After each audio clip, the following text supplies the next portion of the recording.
We've seen some fast gaming monitors on this channel, some of which can reach up to 240 Hz, but today we're checking out the world's first 280 Hz gaming monitor, the ASUS VG279QM. Hi, I'm Brandon, a test developer at Ratings.com, where we help people find the best products for their needs. The VG279QM boasts some impressive specs and promises to be the world's fastest gaming monitor. In this video, we'll put these claims to the test and see if this should be on your radar. First, we'll look at the design of the monitor, then we'll move on to the picture quality, and lastly, we'll finish with the motion handling to see if this gaming monitor truly sets itself apart. If you'd like to skip straight to our test results, then see the links in the description below. Let's get started. Before we begin, it's important to note that ASUS offers various models with similar naming schemes, so be careful not to confuse this with anything else. There's also the ASUS VG279QM, which we expect to have similar performance to this one, just in a smaller size. We've reviewed many of these models, so if you want to see how they compare, check out the full reviews on our website.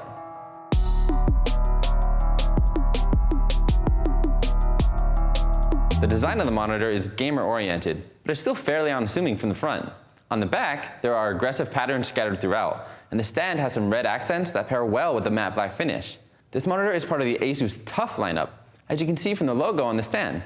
The bezels are thin, and it has a slim profile, so it should work well for multi-monitor setups. Although it's entirely made of plastic, the build quality is good. It feels solid all around and has a sturdy stand that supports the monitor well. The stand also has amazing ergonomics, some of the best we've come across. It has great height adjustment, 180 degrees of swivel, good tilt range, and you can even rotate the display in either direction. It'll please most people, but if you want to swap it out for something else, there's a VESA mount in the back. It doesn't have a quick release like other monitors, but at least the option's there. There's also a cutout in the stand to assist with cable management. Now let's take a look at the inputs. The input selection of the ASUS is fairly simple, but should satisfy most people. There are two HDMIs, one DisplayPort, an audio line out, and a USB port. Although the USB port is likely only for firmware updates, as there's no USB upstream port to communicate with it. Unfortunately, this monitor uses an external power brick, which may not be for everyone. The controls are located on the back right, where there's a joystick along with 4 other buttons to navigate the on-screen display. Here, you can overclock the monitor to reach its advertised 280 Hz refresh rate, as well as change other display settings.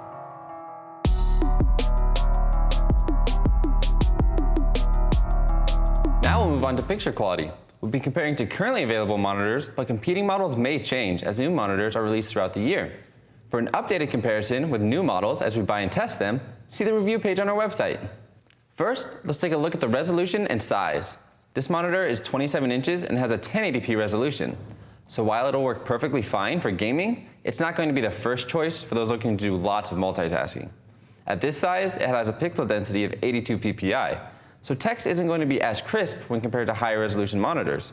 Although currently, there aren't many high resolution monitors that offer these kind of refresh rates, so it's a trade-off. Now on to the viewing angles. The VG279QM uses an IPS panel, which allows the image to stay accurate when viewed at an angle. As expected, the horizontal viewing angles are great, so it should work well sharing content with a friend or colleague. The vertical viewing angles are decent, so the image should still look good at the top and bottom, unless you sit very close to the monitor. Even though IPS panels excel with viewing angles, they struggle with contrast ratio, which measures the perceived brightest and darkest parts of a scene. Contrast ratio is important for dark environments, as the higher the contrast ratio, the deeper the blacks will look. Because this monitor uses an IPS panel, it has a mediocre contrast ratio, so blacks will appear gray in a dark room. If a higher contrast ratio is what you're after, then look for monitors with a VA panel, although those tend to have worse viewing angles and response times. Also important for a dark room is the black uniformity.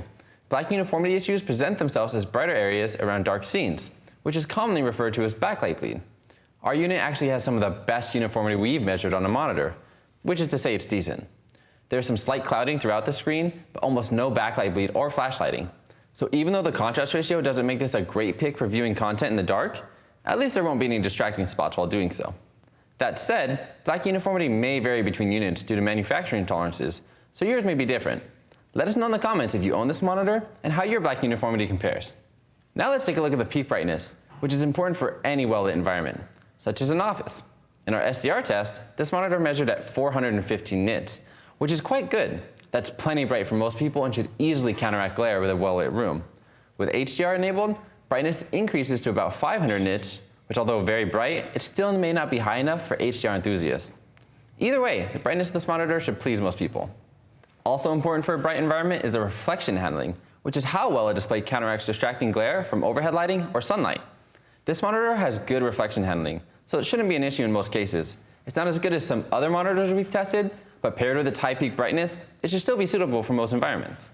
Now let's take a look at the color accuracy. I'm happy to report this monitor has great color accuracy out of the box. White balance has a delta E under 2, and most colors will align well with our sRGB target. The only issue is with gamma, resulting in most scenes appearing brighter than they should. This monitor does have an sRGB picture mode, but we found the racing mode to be more accurate. After calibration, as expected, the color accuracy is excellent. The color and white balance are near perfect, and gamma is fully corrected. You can find the ICC profile and calibration settings in the full review on the website, linked in the description below. Do note though, these settings are specific to our unit and should not be copied, as calibration does vary between units. Now onto the color gamut, which is the range of colors a monitor is capable of displaying. The wider the color gamut, the more vivid and rich the colors will look. The ASUS has a great SDR color gamut, nearly covering the entire sRGB color space and about 75% of the Adobe RGB color space. This will work well with most content, which is made for sRGB, but professionals looking to master an Adobe RGB may want to look elsewhere. For HDR content, this monitor has mediocre coverage of the wider color gamuts. It covers about 68% of the DCI-P3 color space and around 57% of the Rec 2020 color space. So just like with brightness, this monitor may not have the performance that HDR enthusiasts are looking for.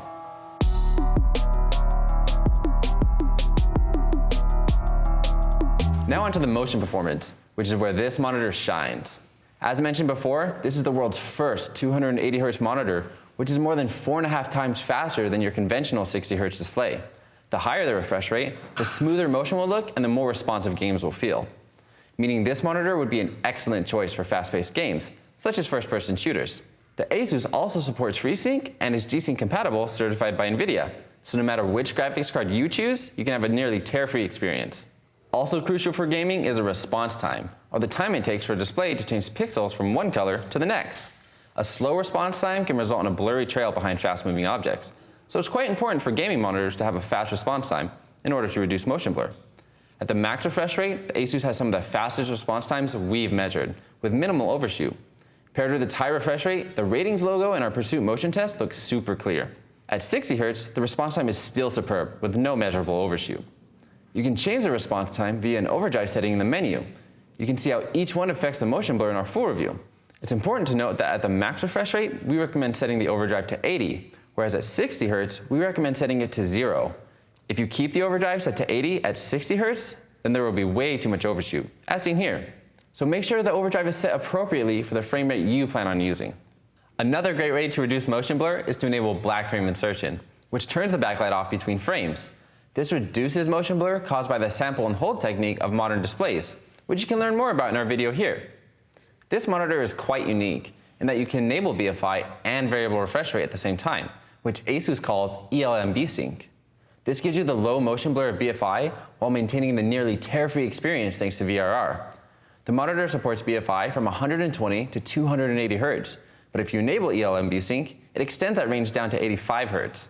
We don't currently evaluate the performance of BFI, but you can see it in action in our Pursuit motion photo. Black frame insertion isn't for everyone, but it's a really cool feature, especially here, so I encourage you to try it out. Now let's take a look at the input lag, which is where things get interesting. At 280 Hz, the ASUS has the lowest input lag we've tested, at just 1.7 milliseconds. This is extremely low and won't be noticeable to anyone, even with VRR enabled, where it remains the same. However, at 60 Hz, input lag skyrockets to 35 milliseconds, which is the highest we've ever seen on a monitor. These numbers were quite alarming, so we even double-checked them using a different tool, but still got the same results. So we're not exactly sure what's going on here, but be aware that this isn't the best choice for 60 Hz gaming.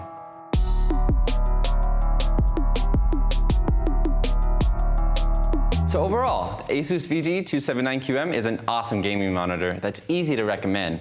It has great build quality and ergonomics, good color accuracy and viewing angles, and its motion performance is top-notch. It also has some standout features like variable refresh rate BFI. Its only downsides are its average resolution, mediocre contrast, and curiously high input lag at 60 Hz. The HDR performance may also be lacking for some enthusiasts. If you're looking for other options to consider, there's the ASUS TUF VG27AQ. It has a higher resolution, which is great for multitasking, but a lower refresh rate and response time. It also doesn't get as bright in SDR and HDR content. If you're looking to maintain the high refresh rate, there's the Acer VG279QM, which is 1080p at 240 Hz. Its ergonomics aren't as good, but it should still be fine for most people. It also has slightly slower response times, but unlike this one, it doesn't have any issues with input lag at 60 Hz. There are various other high refresh rate monitors we've reviewed, each with their own pros and cons. They're all good picks though, so you should pick whichever has the features you're looking for. So that's it. What do you think of the ASUS VG279QM? Is its outstanding performance enough to win you over? Let us know in the comments. As always, you can check out all of the measurements on our website. If you like this video, subscribe to our channel or become an insider on the website for access to our latest results first. Also, we're currently hiring in our offices in Montreal for various positions. So if you want to help people find the best products for their needs, have a look at our careers page. Thank you for watching, and see you next time.